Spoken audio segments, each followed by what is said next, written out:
шуғли Сафарали Маҳмадқулов моҳидорӣ аст. ӯ дар канори ҳавзи моҳӣ мунтазири харидор аст.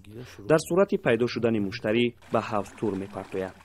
аз таҷрибаи 30 солааш мегӯяд ки моҳӣ назар ба солҳои пеш фаровон буда даромади хуберо интизор аст. сол моҳиҳои созанд, соли оянда сол беҳтарин аст. насиба ки ҳар ҳавз 10 тонн, 15 тонн, 20 тонн моҳӣ медиҳад.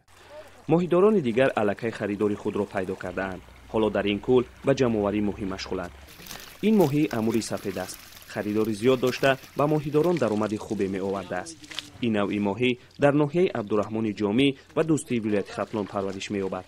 имсол моҳипарварони ноҳияи Абдураҳмони Ҷомӣ ва Дӯстӣ 558 тонна моҳиро ба бозор бароварданд ки назар ба соли гузашта 31 тонна зиёд будааст. он моҳие ки дар ноҳияи 3 сол шуда истояд дар тамоми бозорҳои сатҳи ҷумҳурӣ ба фурӯш бароварда мешавад. мардуми ноҳияи Абдураҳмони Ҷомӣ хусусан моҳипарваро 3 соли моҳиро дуруст бароварда. дар ҷануби Тоҷикистон 265 хоҷагии моҳидорӣ фаъол аст. ин хоҷагиҳо соли гузашта 1245 тонна моҳӣ истеҳсол кардаанд.